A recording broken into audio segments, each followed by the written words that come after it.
Jenesis isiokwu nke 28. Aịzak wee kpọọ Jekọb, gọzie ya, nye ya iwu sị ya, gị alụla nwunye sitete n'ụmụ ndị inyom Kenan.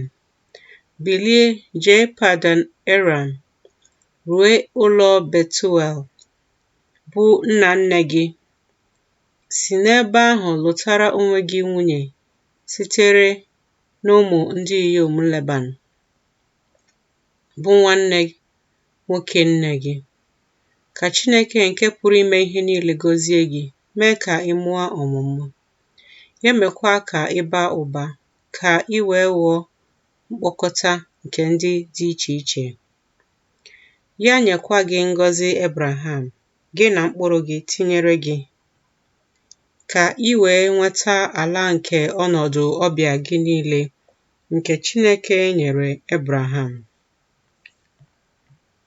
Aịzak wee zipụ Jekọb, o jee Padan Aram, jekwuru Leban nwa Betuel onye Siria, bụ nwanne nwoke Rebeka, nne Jekọb na Ịsọ.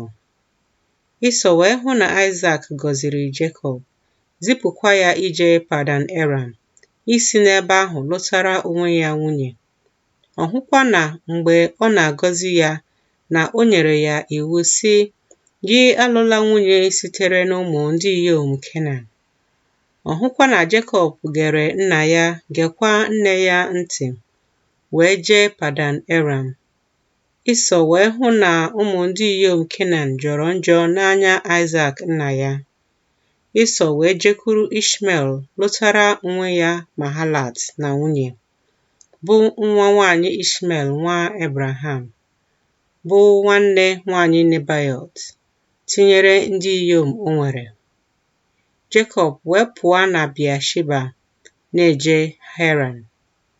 Ọ bịarue n'otu ebe, nọọ ọnọdụ abalị n'ebe ahụ, n'ihi na anyanwụ adawo.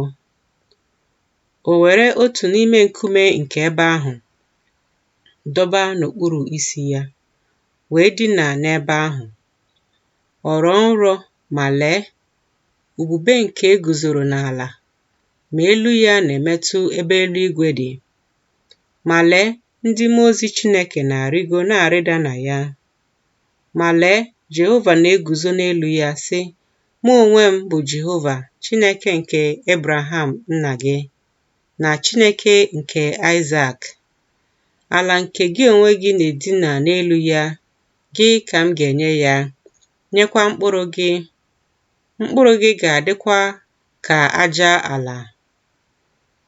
Ị ga-agbasa n'ụzọ ọdịda anyanwụ, na n'ụzọ iru anyanwụ, na n'ụzọ ugwu, na n'ụzọ ndịda.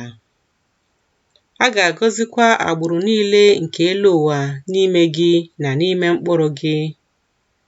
Ma lee, mụ onwe m nọnyere gị. M ga-edebekwa gị n'ebe ọbụla ị na-eje. M ga-emekwa ka ị lata n'ala nke a, n'ihi na m gaghị arapụ gị ruo mgbe m ga-emeworị ihe m gwaworo gị okwu banyere ya. Jekọb wee teta n'ụra ya sị, n'ezie, Jehova nọ n'ebe a, ma mụ onwe m amaghị ya.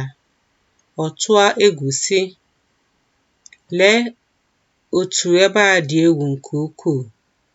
Nke a abụghị ihe ọzọ ma ọ bụghị naanị ụlọ Chineke.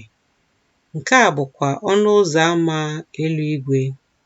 Jekọb wee bilie n'isi ụtụtụ, were nkume ahụ nke ọ dọbara n'okpuru isi ya, doo ya ka ọ bụrụ ogidi. Ọ wụsa mmanụ n'elu ya, ọ kpọọ aha ebe ahụ Betel. Ma otu ọ dị, Luz bụ aha obodo ahụ na mbụ.